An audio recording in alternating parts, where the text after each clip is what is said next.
Friends, आप देख रहे हैं द एग्जाम वॉरियर्स।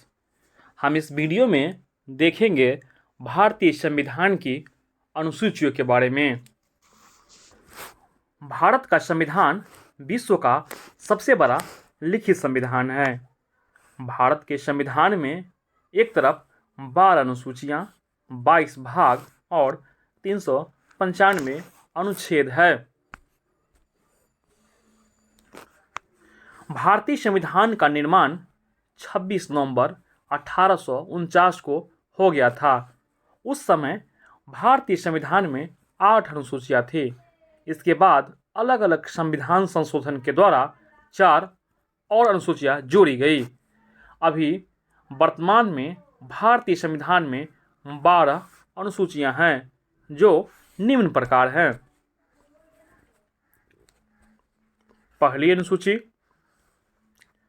पहली अनुसूची में भारतीय संविधान में भारत देश में विभिन्न राज्यों और केंद्र शासित प्रदेशों का उल्लेख किया गया है।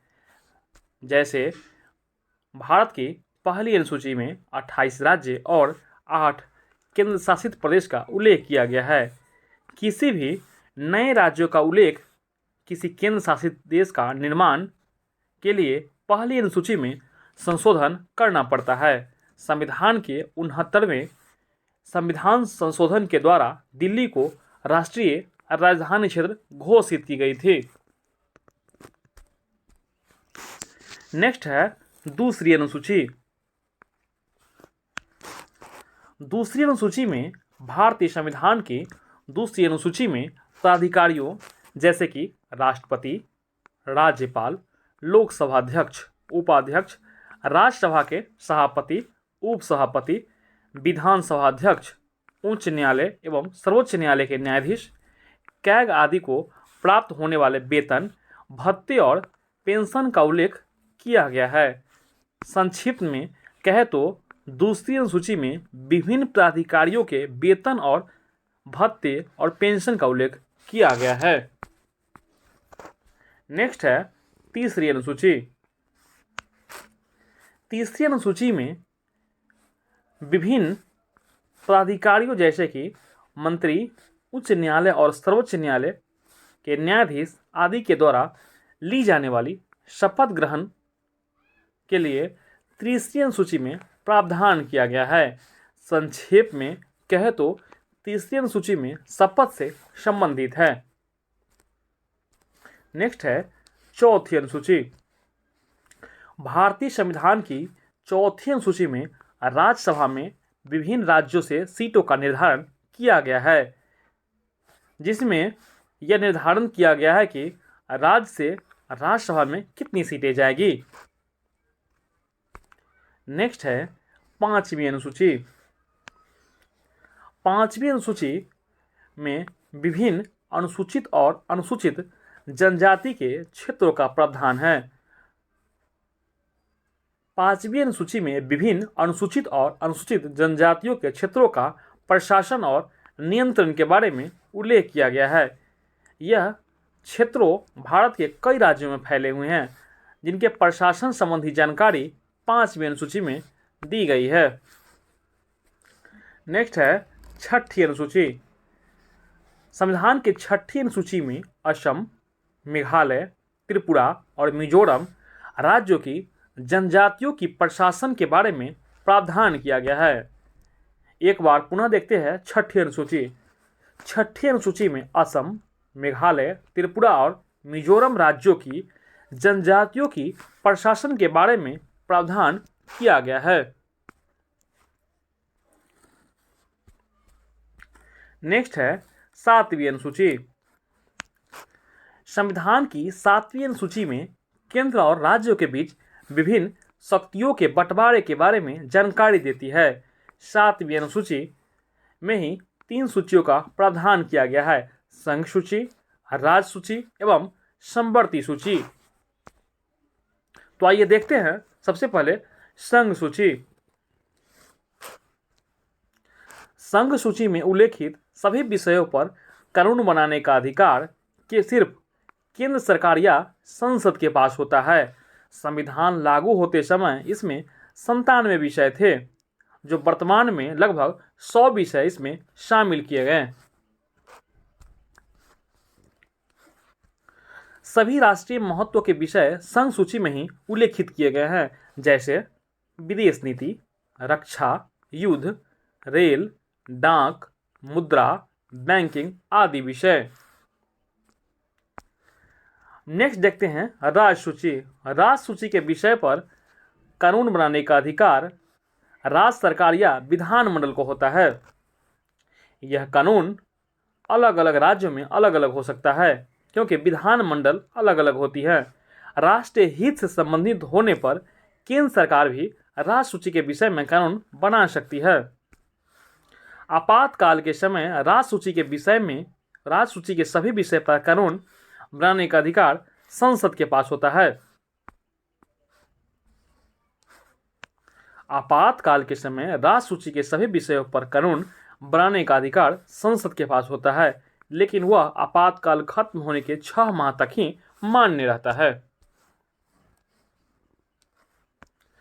संविधान के लागू होते समय इसमें कुल 66 विषय थे, लेकिन वर्तमान में राज्य सूची में 61 विषय है।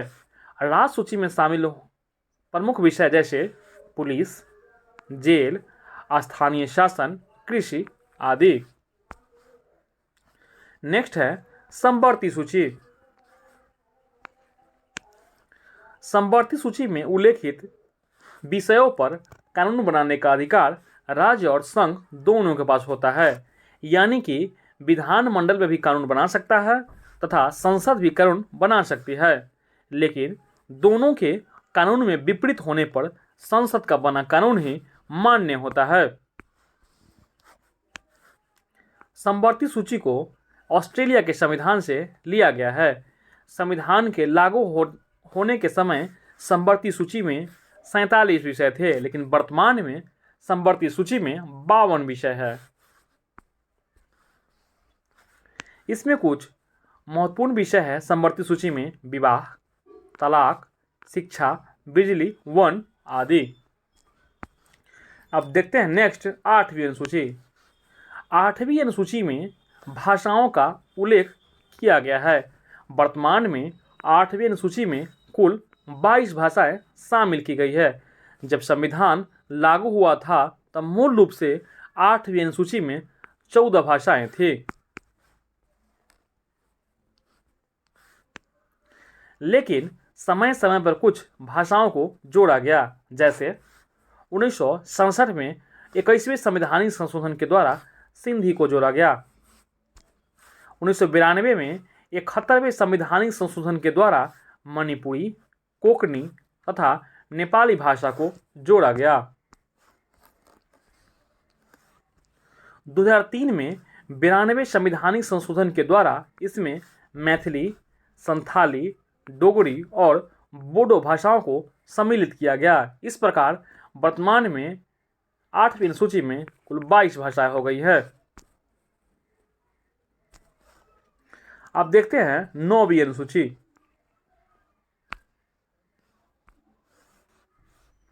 संविधान की 9वीं अनुसूची संविधान के पहले संविधान संशोधन के द्वारा 1951 में जोड़ी गई। इस अनुसूची के तहत संपत्ति के अधिग्रहण का उल्लेख किया गया है। खास बात यह है कि 9वीं अनुसूची में शामिल विषयों को न्यायालय में चुनौती नहीं दी जा सकती है। वर्तमान में इसमें कुल 284 अधिनियम शामिल है। नेक्स्ट है 10वीं अनुसूची। 10वीं अनुसूची 52वें संविधान संशोधन के द्वारा 1985 में जोड़ी गई, जिसमें दल बदल से संबंधित प्रावधान का उल्लेख किया गया। नेक्स्ट है 11वीं अनुसूची। संविधान के 11वीं अनुसूची 73वें संविधान संशोधन 1992 जो 1993 में लागू हुआ। 11वीं अनुसूची में पंचायती राज का उल्लेख किया गया है। 11वीं अनुसूची में पंचायती राज का उल्लेख किया गया है। वर्तमान में 11वीं अनुसूची में पंचायती राज से संबंधित कुल 29 विषय शामिल किए गए हैं। नेक्स्ट और अंतिम है 12वीं अनुसूची। संविधान के 12वीं अनुसूची 74वें संविधान संशोधन 1993 के द्वारा जोड़ी गई। संविधान की 12वीं अनुसूची में शहरी क्षेत्रों में स्थानीय शासन यानी नगरपालिकाओं का उल्लेख किया गया है। 12वीं अनुसूची में वर्तमान में नगर पालिकाओं के पास 18 विषय शामिल किए गए हैं। तो वर्तमान में पंचायती राज में कुल 29 विषय है, जबकि नगर पालिकाओं में 18 विषय को शामिल किए गए हैं।